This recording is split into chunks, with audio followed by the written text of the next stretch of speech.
It's complicated for many families to bring a new person into the family, a new spouse, an adoption, and so on. Why is it more complicated for family business families?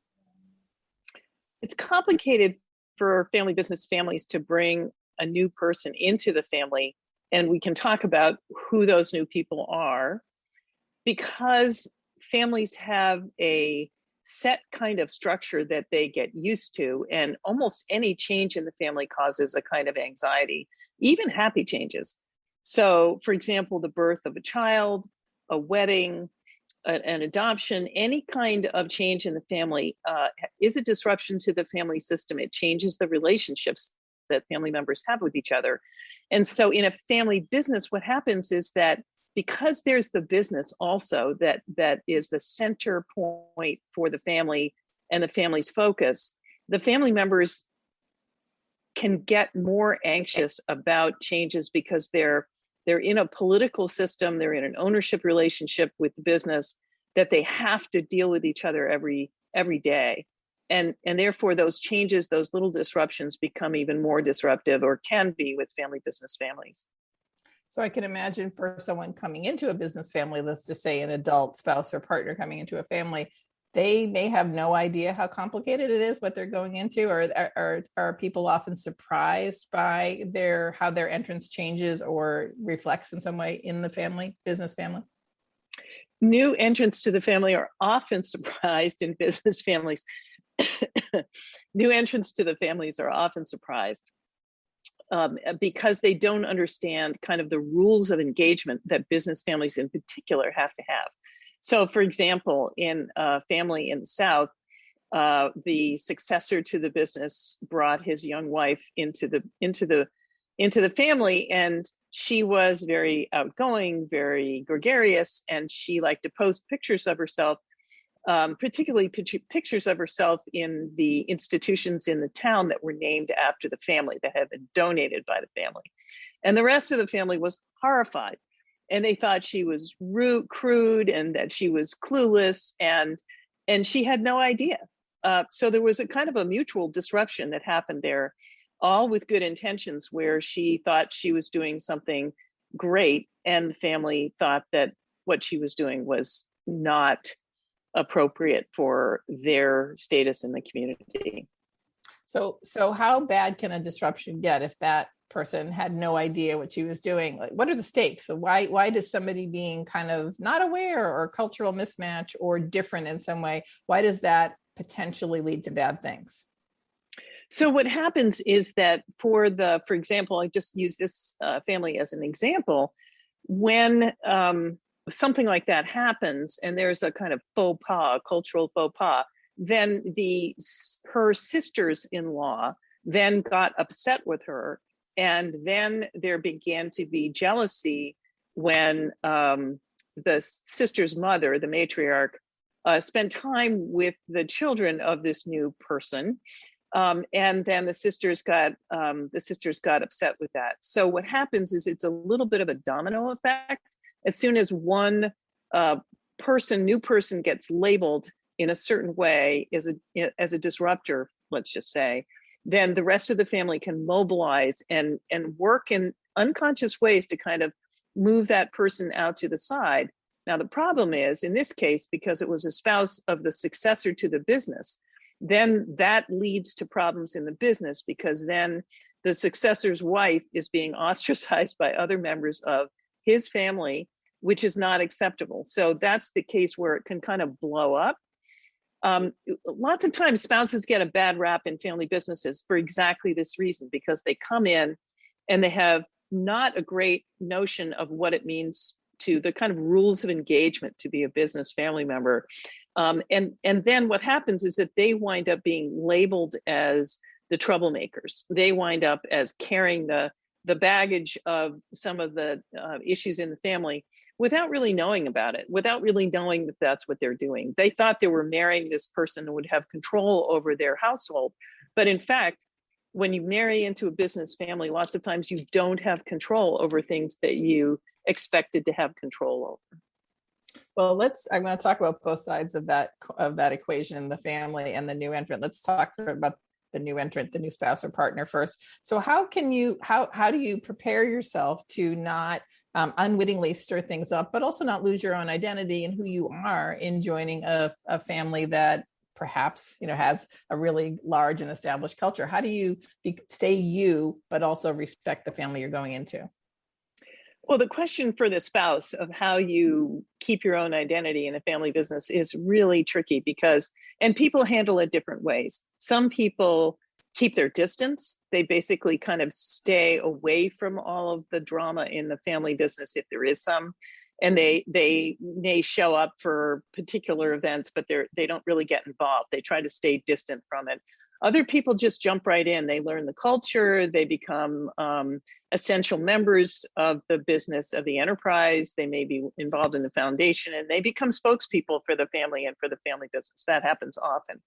But sometimes what happens is that people have this uncomfortable relationship with the family business. It's almost like the family business is some kind of a familial figure who is always waving their finger at the spouse and saying, no, no, no, no, no, no, no, you can't do that. Or no, your children can't do that. No, your children have to go to a particular kind of school. And no, you can't wear this in public. And no, you can't go out drinking with your friends and, in a bar at 11 o'clock at night because people might talk. And that becomes pretty intolerable for many spouses coming in. So again, it's not fair, and many business spouses are incredibly helpful and productive members of the family, and in the best cases, they bring that outside culture of their own family into the family business, and that makes it stronger, makes the business family stronger.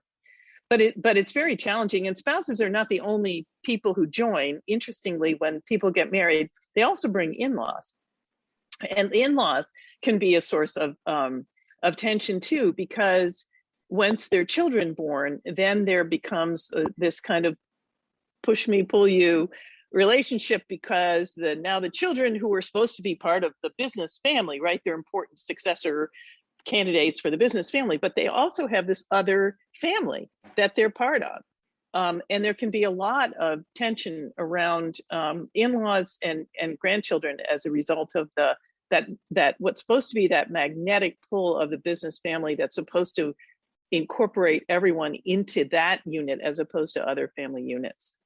I can't help but think about the royal family for both of those examples that you just talked about. Let's just use William and Kate. It's, the press has certainly suggested that her family, her parents, who seem to be discreet and following, all of the protocol that they're supposed to, are where the love and the culture comes, the culture that he wants in his own family comes from, but they're doing it within the family rules of the royal family.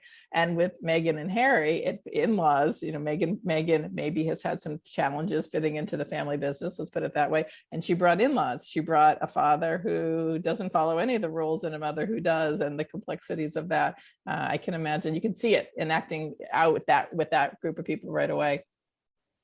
Yes, you can. Yes, you can. And that's that may seem like a far-fetched example, but it's actually not, because many business families have a very visible role to play in the communities that they live in. And so they are very visible, and they are viewed in some ways like a kind of royalty. They're ceremonial. They come to community ceremonial events, and the best families also understand the importance of ceremony and understand the importance of ritual. And so the new people need to figure out how to behave appropriately to that kind of ceremonial role. Have you ever advised informally or thought in your head, this family's too difficult to marry into, so no one should do it? I was curious, has it ever seemed an impossible task to marry into a family business that's so strong on culture and so rejects outsiders that it's hard to see a happy marriage? Or is there always the possibility of a happy ending if people understand what's happening? Oh, I think there's always a possibility for happy ending, because a lot of this has to do with communication, right? When business families incorporate new people in a healthy way, what happens is there's enough communication about how people behave and why, and enough respect for boundaries around each person's nuclear family and what the decision making about their children. There's respect for boundaries and there's communication, so that there doesn't have to be this kind of mismatch or the sense of people giving up too much when they're in the family unit. So it can work. And in the case of the young woman that I spoke about in the family who came in, one of the things that the family was able to do is they took a personality test. So each of the family members showed a profile in the DISC profile, and as it turned out, she was the only one who was out in this extroverted I quadrant and everyone else was down in these much more introverted places. And so when the family saw that, what happened was, and we talked about it, what happened was that the family then understood that she needed a certain kind of environment to be energetic, to be positive, to be outgoing, and that she was different, and that they needed her energy, and her positivity, could be a good thing. So having a conversation about what's expected, having a conversation about respecting boundaries is really critical when new folks come into the family, even small ones, babies, through birth or adoption. There needs to be conversation about what's going to happen and who's going to make the decisions about the child and what the expectations are. So I'm going to come back and ask you about the small ones, the small entrance to the family, but let me ask you to be concrete about the spouses or partners coming into the family. What are things you would recommend on both sides for the new person coming in and for the family that they think about doing early on when it's clear this person's going to be part of the family that can set them up to succeed? You talked about communication, but what specifically? How do we have those conversations? How do we get to the point of doing a DISC profile? How do you begin to acknowledge what's happening in a way that can be constructive for everybody? Right. So to be a little bit more specific, one of the things that our client families do sometimes, which is really helpful, is they invite fiancés into their family council meetings or into family business meetings, so that they get a sense of what the business is about. They get a sense of how the family relates to the business, and they can ask questions, and they get a much better sense of what those unspoken rules are. If they go to a couple of those meetings and they're able to participate, that's a big plus. The second thing is to have a conversation about what the expectations of in-laws are. Are they allowed to serve on committees? Are they going to have access to certain kinds of information or not? And to set those expectations really clearly, and to do it early on. So the family would sit down and say, in our family, in-laws are full members. You get to see all the information of the business, and we'll answer any questions that you have. And we expect you to hold things confidential, so that there's a full disclosure of what the expectations are. In other families, in-laws are treated as if they're not really completely inside the tent for confidential information, but that's okay as long as the in-laws understand that in advance and they understand the rationale for it. So throwing people uninformed and unprepared into those situations is what makes for sometimes a kind of rocky road. I would imagine that things can evolve over time too. Do you advise people to start out with good intentions and learn as you go along, or does it all need to be communicated right from the beginning so that everyone's crystal clear on how it goes? Well, the toughest one is the first spouse of the next generation, right? That's the tough one, because nobody knows kind of how it's going to go, and nobody's had this experience before. So oftentimes they are learning as they go. Later on, when the next generation member gets married, et cetera, then there's some learning from the experience to say, yes, we really do have to prepare these people. Yes, we really do have to have these conversations in advance. One of the stories we hear all the time is how there's a prenup conversation before people get married. And many times there's no preparation for the prenup conversation. It's dropped on them, maybe by the family's attorney. And both the family member and the new spouse are kind of horrified by this requirement that they put these restrictions on their marriage. So there's a lot of conversation. Why do we need a prenup? Do we need a prenup? What are we protecting? You know, does that mean that we can't be trusted if we're a new spouse? So there's a lot of preparation that needs to happen in the beginning. So you can't really learn your way into that prenup conversation. You know, you really have to prepare for that one and really make sure that it doesn't feel like a huge insult when it happens. And oftentimes it does. It feels like an insult. So let's talk about the role of the family member who's marrying someone, bringing a new person in. What's the right way for them to be constructive with everybody? They're the kind of conduit between the two sides. What would you advise a family member who wants to get it right and doesn't have already established rules of the road from their family? How do they handle? What can they do to handle it well, bringing the new person in successfully? So some of what helps the family member who's bringing in a new spouse be successful is exactly what works in other families, which is that introduce your spouse to the family early, you know, socialize, go to dinner, you know, go allow for the spouse to spend sort of social time with your sisters and brothers or parents, just so there's a lot of opportunity to interact and a lot of opportunity for the two families, not just the new spouse, but her family also, or his family, to get to know each other. That sounds very basic, but it's very, very important in a business family as well. And then, you know, I think for business families, I think the family member who's marrying somebody, bringing them in, does need to talk with them about what the roles are and what the constraints might be, and what the challenges might be.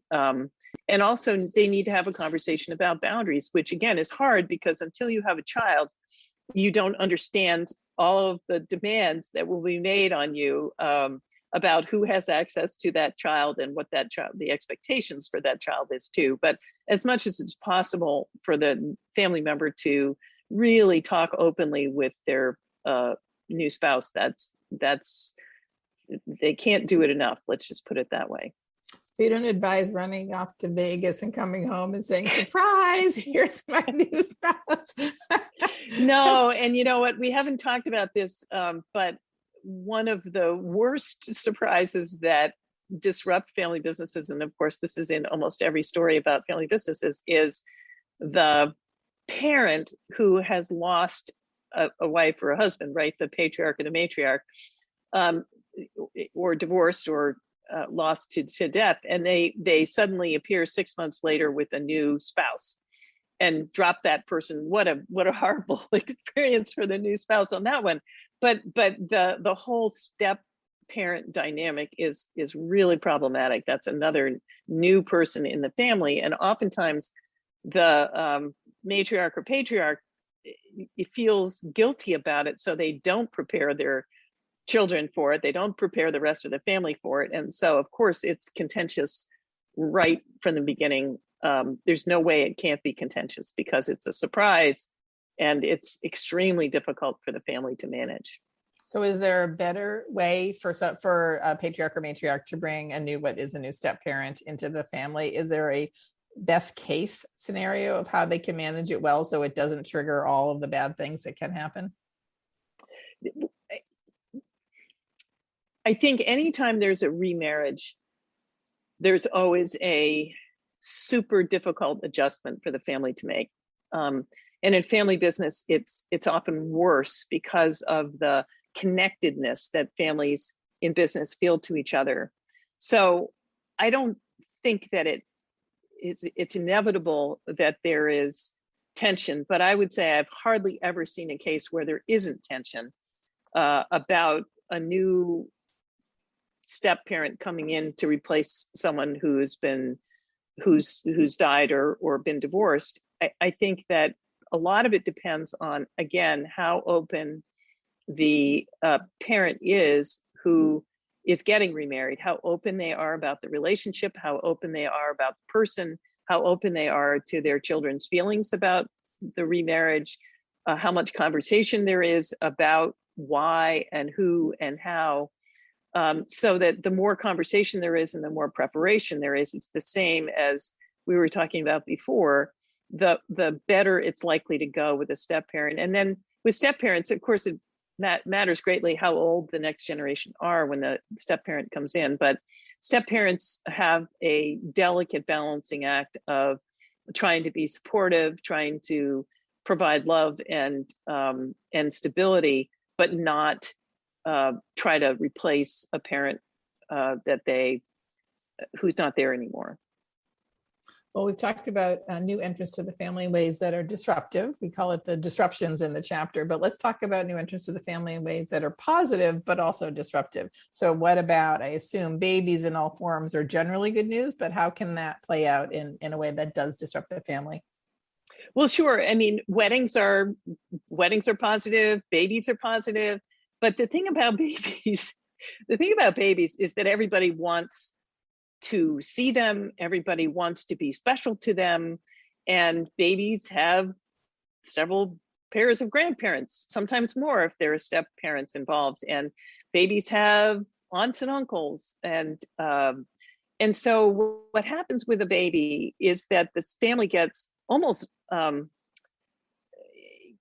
way more complicated than just one little baby would indicate that it should be, because suddenly there is a convergence of interest and attachment to that child who emotionally represents something really significant, really the continuation of the family and the possibilities for the future that no one really saw before. And so there is a lot of hope that's invested in when the next generation comes along. But there's also, the sense that, who owns this baby? Like who's going to determine this child's legacy? And if the child is not exactly what some family members wanted it to be, if it's a child that has some kinds of learning issues, if it's a child that's growing up to be a child disruptive in behaviors, et cetera, not a perfect child, which none are, then the family can come down hard on why isn't this child the way that it's supposed to be. And again, when the family is so connected, that judgment about the way children should be is more likely to come. So the healthy thing is for the family to recognize that children are very different. They may not be the way we expect them to be. Adopted children in particular have this burden to carry, because there's always this kind of sense of, well, they come from someplace else, of some family members. And so expectations may be hard for them. But yeah, babies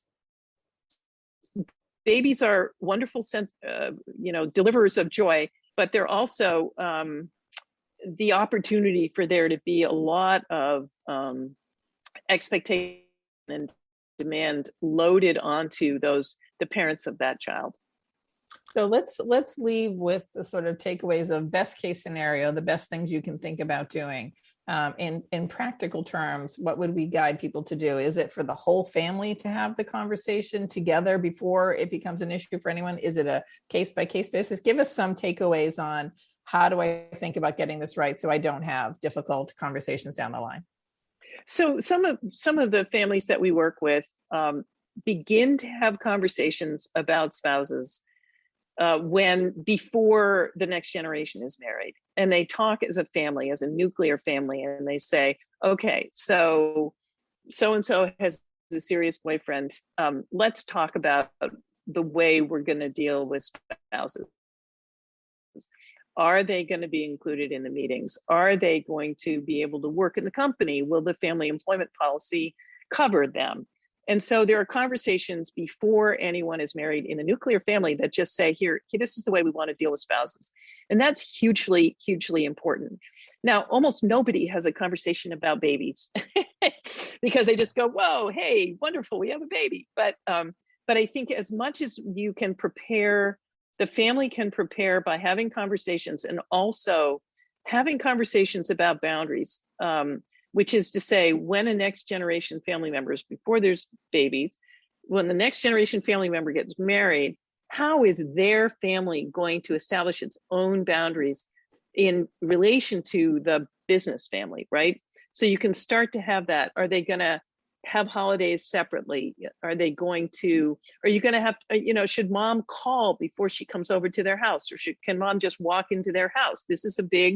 Believe me, this is a big source of tension, where mom just feels she can just walk into her child's house, but that's not always the best thing to do. So conversations about expectations and conversations about boundaries, once you get those conversations going, then the new people coming in have a really positive platform to start on, and they don't feel all the time like they're on the outside or like they are fighting for their own identity, because the family has prepared to help them keep their own identity and keep their nuclear family boundaries, and not be kind of vacuumed into the family, the business family.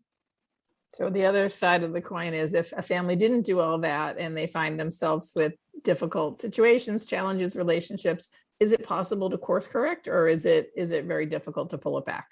No, I think it's possible to course correct, but again, it involves the same things, and it involves being willing to sit down together and say, what are our expectations? What are our spouses uncomfortable about? Should we have some guidelines about, for example, walking into people's houses, and really being able to tackle this? There is a point where things do go too far, and the family dynamics, the whole pattern of the family communication and relationships has kind of crystallized around these points of tension. And those are really hard to break. I don't think it's impossible. I think there's a certain amount of one-on-one conversation and family conversation that can probably help that. But I think there's always a way to make it better. Let's just put it that way. If not to sort of fix the issues of the spouses feeling on the outside. I think there are definitely ways to make it better, and they involve meeting as a family. They involve communication. They involve setting guidelines. For example, in the case I gave before, if it was clear in the beginning that social media posts using the family name were not looked well on, then that would have helped, because this young woman would not have thought that it was okay that others would judge her for doing that. So conversations, preparation, respect for boundaries are really the kind of key to this. And then one last question, play out the long-term consequences from the family's perspective, that the family doesn't cotton to a new spouse, doesn't like, how different he or she is, kind of makes it uncomfortable for them. What are the potential long-term consequences? The family must think they have all the power in that relationship, but do they? And what happens down the line if they don't ever get to a good place? Well, of course, you can go to royalty again and say there are times when the members of the family decide that they're going to respect their marital relationship, and if it's and if that relationship is challenged by the behavior of the enterprise family, they're going to go away. And one could argue they should go away to protect their own marriage and to protect their own nuclear family. And so one of the consequences is that people leave, and if they don't leave physically, they leave psychologically, and they disengage because they don't want to be part of what they consider to be a toxic culture. So that's one thing that can happen. The other thing that can happen, which is the most unfortunate, is that there are families who are locked into a kind of conflict which eventually splits the family down the middle, where there's one faction and another faction, which starts with the spouses and then the family members, the business family members, trying to protect their spouses, and so getting engaged in the difficulty and then winding up splitting the family because the spouses feel disrespected. And so that's another consequence which you really don't want to have. I'll stop there. So on the plus side, it's really worth it, even though these conversations may be hard, even thinking about that level of detail may be uncomfortable and hard, it's really important and worth it to do it in the beginning or as early as possible. It's very important for business families to plan ahead for spouses, for the spouses that will come. and to ask themselves the questions that we've been talking about, which is how can we make sure that new spouses feel included, feel part of the family? How can we make sure that they feel respected? Can we be clear about what kind of both spoken and unspoken norms there are? How can we make sure that they're going to be able to feel like and be really fully participating, positive members of this family that happens to have a business, and so we have some different expectations. That's really important.